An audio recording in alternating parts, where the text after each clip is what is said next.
Hi, my name is Inga. I'm a philosopher in Karlsruhe, Germany, and I'm glad for the opportunity to give a talk on pornography without dehumanization. After I submitted the proposal for this talk, I realized that its title might be a little bit misleading, because the topic of my talk is not so much the claim that pornography dehumanizes women itself, a claim that has famously been defended by Catherine McKinnon and Andrea Dworkin. Rather, I'm interested in a particular and relatively recent argument by Eleonore Neufeld that supposedly supports this claim. So a more fitting title for this talk would have been How Not to Argue for Women's Dehumanization Through Pornography. Now, one recurring theme in the feminist literature on pornography is dehumanization by objectification. The argument that I would like to discuss, in contrast, states a conceptual relation between dehumanization and essentialization. Now, here it is, with slight but unsubstantial changes in wording and a bracketed addition by myself. Let me say a few words about both premises. The first premise states a conceptual relation between certain forms of essentialization on the one hand and dehumanization on the other hand. The notion of essentialism at issue in premises 1 and 2 is that of psychological essentialism. Essentialism in this sense is the implicit or explicit belief that certain categories, including some social categories, are natural kinds whose members share some essence. Essence, in turn, is believed to causally determine a number of observable surface properties. Thus, the most plausible way to understand Neufeld's claim that pornography negatively essentializes women is as follows. Pornography represents women as beings with essences that thwart or significantly reduce their capacity for self-determination. More specifically, Neufeld argues that pornography linguistically represents women as such. Dehumanization, in turn, Neufeld understands in broadly Kantian terms, as a failure to recognize or respect someone's autonomy, agency, or capacity for self-determination, and thereby failing to recognize and respect their personhood. The second premise is, at least in part, an empirical claim. According to Neufeld, the negative essentialization of women is frequently achieved via linguistic means, notably by use of gendered pejoratives. In order to defend premise 2, Neufeld exclusively presents linguistic evidence taken from, for instance, scripted dialogue and content summaries available on pornography sites. Now, what I want to argue is that the evidence cited by Neufeld in support of the second premise is insufficient. So I do not claim that the argument is invalid or unsound, but only that Neufeld fails to provide sufficient reason to believe that the second premise is true. So what evidence for premise 2 does Neufeld present? There are three kinds of linguistic evidence that Neufeld cites: gendered pejoratives, nouns or nominalizations, and descriptions. According to Neufeld, pornography producers make use of these linguistic means in order to represent women as beings with essences which thwart or significantly reduce their capacity for self-determination. How so? Let me begin with gendered pejoratives. According to Neufeld, gendered pejoratives like bitch or slut qualify as slurs, as opposed to mere individual pejoratives such as jerk or asshole. What distinguishes slurs from individual pejoratives on Neufeld's account are the former's essentialist semantics. An essentialist theory of slurs regards slurring expressions as similar to natural kind terms according to a Kripke-Putnam picture. They designate or purport to designate some deep essence which is causally connected to a number of observable surface properties. Taken together, these surface properties make up what Putnam calls a stereotype. With a natural kind term like tiger, these observable properties are non-evaluative, such as being striped or having 4 legs. Slurs, on the other hand, purport to designate some essence which is causally linked to negatively evaluated stereotypical properties of social groups, such as being lazy, being untrustworthy, or being filthy. So, on this essentialist model, a lexical entry of a slur would roughly look as depicted here. So I adapted this diagram from Neufeld's 2019 paper. For the sake of my argument, let us assume that Neufeld's essentialist theory of slurs is correct. The question then becomes whether gendered pejoratives do indeed qualify as slurs. Note that on the Kripke-Putnam picture, essence is stable. An individual's surface properties, including its behavior, may change, but its essence is bound to remain the same. And now consider the following examples. With respect to natural kind terms, whether failed or successful, the Kripke-Putnam view gives us pretty clear verdicts about sentences such as 1A and B and 2A and B.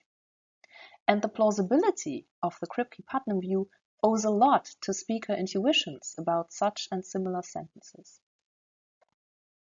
So, on the Kripke-Putnam view, sentences expressing a change in essence, such as 1A or 2A, when taken literally, are infelicitous, whereas sentences about altered surface properties, such as 1B and 2B, are unproblematic.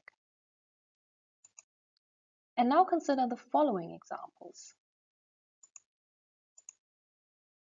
3A and 4A employ gendered pejoratives which are typically targeted at women. 3B and 4B employ what many consider paradigmatic cases of mere individual pejoratives, not slurs. And 3C and 4C employ what many consider paradigmatic examples of ethnic slurs. Note that, unfortunately, it is not at all uncommon for speakers to utter sentences such as 3A and 4A, as well as 3B and 4B, in order to express that the subject of the sentence has undergone a change in attitudes, behavior, values, or preferences, but not in essence. Take 4A and 4B. A speaker who utters these sentences can plausibly be taken to express the opinion that the promotion has turned a decent and well-mannered co-worker into a person that now shows arrogant or megalomaniac behavior. By contrast, sentences 3C and 4C seem much less natural and much closer to the earlier examples 1A and 2A containing natural kind terms. Based on these examples, I think that an essentialist semantics is implausible as far as gendered pejoratives are concerned. Much like the terms asshole or jerk, they typically target individuals and not whole groups.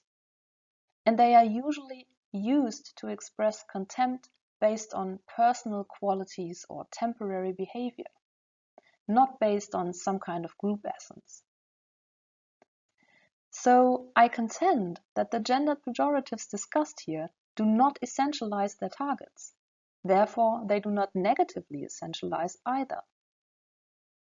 To sum up, even if these expressions are indeed ubiquitous in pornography, as Neufeld claims, their frequent occurrence does not support premise 2. So what about the second essentialization strategy that pornography producers allegedly have at their disposal and make use of? Nouns. Neufeld cites a study according to which descriptions of so-called target persons, which employ nouns rather than adjectives, prompt test subjects to make significantly more stereotypical inferences. Moreover, the test participants judged behavioral preferences in a more essentialist manner when the target person was described by nouns rather than by adjectives. And what this means is that the target's preferences were judged to be stronger, more stable, and more resilient if the target was described by nouns. Neufeld notes that the categories of a typical pornography internet site include multiple nominalized social categories. And she concludes that this has the desired effect of conveying that we see certain kinds or breeds of women whose essence or nature disposes them to long for and enjoy certain sexual acts, and thus thwarts their capacity for self-determination. Note, however, that not only social categories are nominalized in porn. Rather, the most popular porn sites worldwide nominalize everything. Verbs such as to smoke, or more explicitly to finger, become the categories smoking and fingering. Adjectives such as old become the category old. And phrases such as big ass become the category big ass. Nominalization in pornography and elsewhere, I think, is best viewed as a default means of categorization, but not necessarily of essentialization. Compare categorizations in a different context. Besides well-known genres such as jazz or hip-hop, the music website Spotify employs categories such as chill, which is a nominalization of the verb to chill, Afro, which is short for hits from the African continent, or Arab, which is short for hits from the Arab world. At any rate, absent further evidence, it seems like an overstatement to characterize pornography's categorization by nominalization as an essentialization strategy. To clarify, I do not oppose the claim that attitudes, behavior, or values of individuals are generally viewed as stronger, as more stable or resilient when individuals are described with the help of nouns rather than with respective adjectives. But in order to warrant a description as a hothead rather than as hot-headed, it might be the case that someone has to have shown hot-headed behavior repeatedly and somewhat more reliably, and thus is more likely to exhibit similar behavior in the future. Still, as I argued earlier, nouns such as hothead, much like jerk or asshole, differ from natural kind terms in important respects. So, nominalization by itself is not a linguistic strategy that suffices for essentialization. Or rather, nominalization does not automatically turn an expression into a kind term, as it is conceived of as on the Kripke-Putnam picture. The third strategy, describing women, or breeds of women, as Neufeld calls them, in a way that stresses their subhuman, non-autonomous, or non-agentive nature, seems more promising. However, Neufeld presents only a single pertinent example, which is extracted from a pornographic novel. And I think that a much more comprehensive and detailed content analysis would be required in order to support premise 2.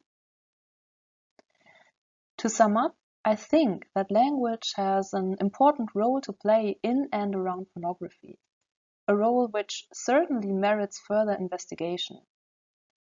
However, I'm very skeptical about the proposed close and simple connection between language and pornography and women's dehumanization. And I have tried to show why I think that at least one argumentative strategy does not succeed.